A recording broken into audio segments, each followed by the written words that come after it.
Salut à toi, bel humain. Je te souhaite la bienvenue sur le podcast Essentiellement Soi, le podcast à écouter pendant ta pause café. Je suis Odjeli et chaque matin, je me lève pour guider le bel humain que tu es vers une vie plus sereine et plus saine. Je t'aide à libérer tes tensions physiques, mentales et émotionnelles grâce à des outils de développement personnel et l'utilisation des huiles essentielles. Je te diffuse de l'inspiration afin de créer des déclics pour te permettre de te libérer et d'incarner la personne qui sommeille en toi. Permets-toi aujourd'hui de t'épanouir en prenant un café avec moi. Je t'accompagnerai au travers des épisodes de ce podcast pour t'apporter de nouvelles approches et des actions concrètes. Salut bel humain, tu m'as manqué. Oui, je devais lancer un épisode il y a 2 jours, mais je n'ai comme pas pris le temps. Alors j'espère que tu me pardonnes. Je te dirais que finalement c'est peut-être pas plus mal car ce dont j'ai envie de te parler s'est révélé à moi en ce début de semaine. Allez, prends-toi un café et je te raconte. Lundi, 17h05, je sors de ma première journée de formation d'aromathérapie avec des soignants. Une journée formidable. Je crois que j'ai jamais été aussi bien accueillie. Oui, je suis toujours bien accueillie, mais là j'étais comme sans rire. Il y a du café, il y a du thé, des gâteaux, il y a le repas servi en salle, du matériel informatique au top, le personnel aux petits soins. Je remercie d'ailleurs encore toute l'équipe hospitalière et hôtelière pour leur accueil. Donc je disais, je sors de l'établissement et je reprends la route. Imagine, 1h30 de route. T'as le temps de réfléchir à plein de choses. Comment organiser ta 2e journée de formation en fonction de ce qui a été vécu aujourd'hui? Et notamment de réfléchir au podcast. Et là, je repense à une phrase qui a été dite par une des participantes à sa collègue. Oui, j'aime discrètement écouter les participants. Et je suis frappée en entendant cette personne. Bon, je te garde le suspense car j'ai envie de te raconter ma drôle d'aventure FFP2. D'ailleurs, j'en ai fait une photo, tu verrais ma tronche. J'ai presque les yeux qui louchent parce que je suis au bord de l'évanouissement. Oui, pour ce lundi, nous avons porté un masque FFP2. Bon, comment te dire? Parler de façon animée et énergique, ceux qui me connaissent comprendront. Plus de 3 heures le matin avec un FFP2 qui te serre le visage au point que tes oreilles risquent à tout moment de tomber à cause des élastiques, c'est criminel. Il y a un moment où j'ai senti que mon cerveau, il était plus oxygéné. J'ai commencé à manquer d'air et à bafouiller. Bon, heureusement, l'heure du déjeuner venait de sonner, j'ai pu aller aux toilettes pour respirer. Franchement, se torturer à ce point en tant que formateur, c'est terrible. Bon, ouf, l'après-midi, j'ai eu le droit de porter un masque chirurgical. Bon, donc je disais que j'ai été frappée en écoutant cette soignante, qui a d'ailleurs un beau projet, dire « Je n'y arriverai pas, je ne suis pas chimiste, comment retenir tout ça? Ça me paraît lourd. » Et se dire cela en regardant le support à peine arrivé. Remarque, c'est légitime en voyant le programme. Hein. Heureusement, au fur et à mesure, on lève les doutes ensemble sur la 2e journée. Et je souhaite que cette belle personne avec un si beau projet puisse croire en elle.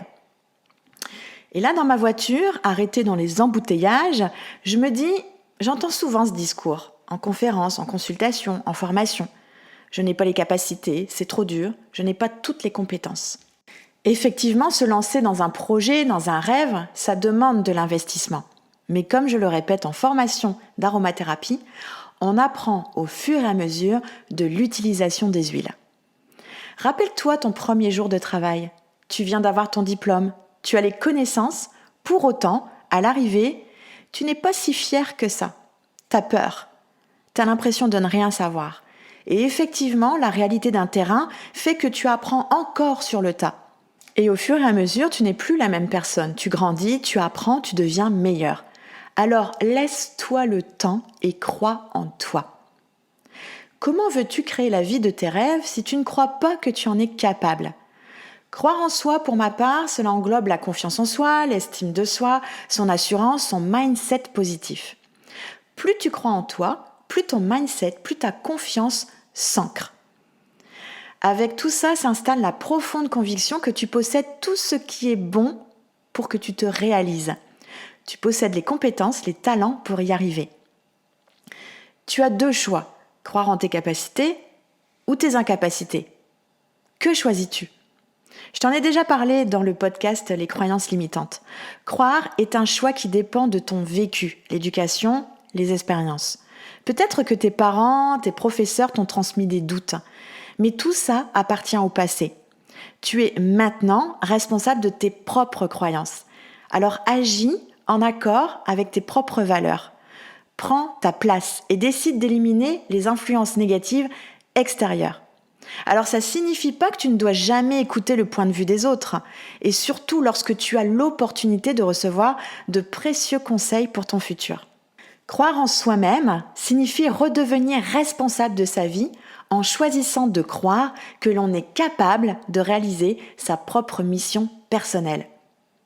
Alors arrête de dire que tu ne peux pas. Stop! Paul Herschel dit « Je ne peux pas » est la force de négation la plus puissante de la psyché humaine. Tu veux réussir ? Alors arrête de dire « Je ne peux pas, j'y arriverai pas, j'aimerais tellement ». Toutes ces phrases te mangent ton énergie. L'air de rien, elles agissent sur toi. Tu as certainement déjà entendu parler du pouvoir des mots.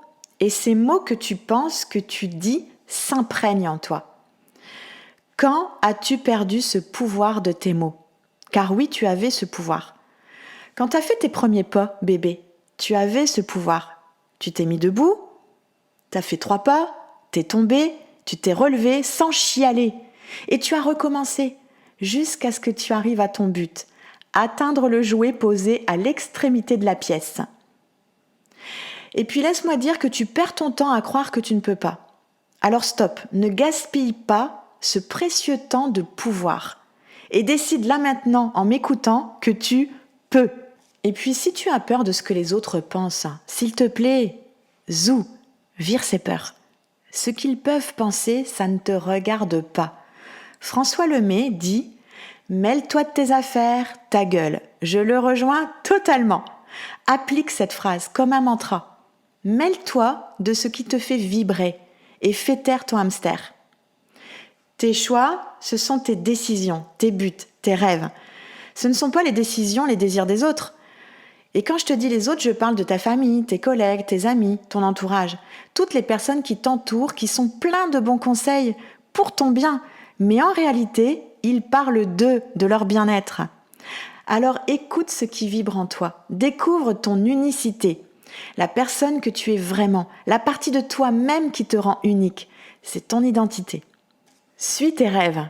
Fais tes choix en fonction de qui tu es vraiment et non de ce que les autres pensent que tu devrais être ou devrais faire ou qu'il serait bon pour toi. En clair, décide pour toi, ne t'auto-limite pas et ne laisse pas les autres te limiter. L'avantage de croire en toi, c'est de sortir de ta zone de confort pour entrer dans une zone qui te permet de grandir. Tiens, je te donne quelques astuces. Des astuces qui me permettent de croire en moi.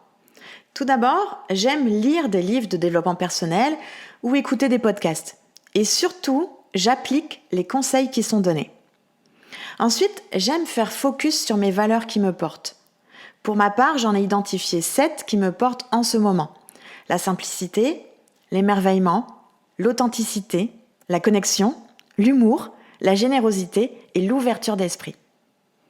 Et puis, je me laisse porter par une affirmation positive en fonction de mes besoins, et cela pendant 21 jours. Donc, tous les 21 jours, je change de phrase.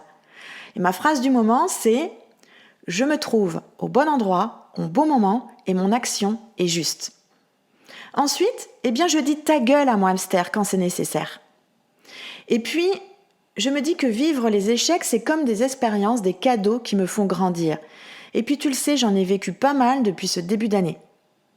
Ensuite, je m'éloigne des actualités télévisées. Je préfère privilégier la radio. Et puis, je côtoie régulièrement des personnes vitamines. Voilà, ce sont mes astuces. Et puis, je t'invite à prendre ton carnet et note quelques astuces qui pourraient te faire du bien. Je t'invite à faire la liste de tes valeurs. Choisis 7 valeurs qui te correspondent en ce moment. Et viens les relire chaque jour. Et puis choisis-toi une petite phrase qui va t'accompagner pendant 21 jours, que tu vas te répéter devant ton miroir. Et puis laisse-moi te partager une astuce d'aromathérapie. J'ai abordé récemment sur les réseaux sociaux une recette pour être forte et confiante. Une recette qui permet d'être dans l'énergie du croire en soi. Je me suis créé un stick inhalation aux huiles essentielles. J'ai d'abord préparé mon flacon de femme forte et confiante avec 60 gouttes d'huile essentielle de bergamote, 20 gouttes d'huile essentielle d'épinette noire et 20 gouttes d'huile essentielle de pamplemousse. De cette synergie, j'ai déposé 6 gouttes sur une mèche de stick inhalation. Et je viens respirer mon stick au besoin jusqu'à 6 fois par jour.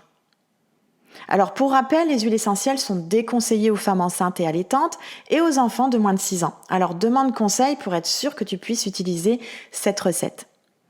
Bref, cette recette est juste magique pour moi. La bergamote, le pamplemousse, c'est des huiles qui sont très pétillantes, qui ravivent l'esprit, qui te donnent une sorte de confiance, comme une sorte de super pouvoir. Et l'épinette, c'est vraiment un boost. Ça donne l'énergie pour ta journée, pour avancer dans tes projets. Bref, t'as compris, c'est carrément un boost de femme forte et confiante. Bon ben voilà pour ce 17e épisode. Alors, crois-tu en toi ? Si tu as aimé, abonne-toi à ma chaîne. Si tu l'as trouvé utile, n'hésite pas à le partager. Et je t'invite vraiment à me laisser un commentaire, parce que j'aime bien partager avec toi. Je t'invite également à faire un tour sur mon site sophrologie-arras.fr et ma page Facebook Odjely Sophrologue Aromatologue. À bientôt pour le prochain épisode.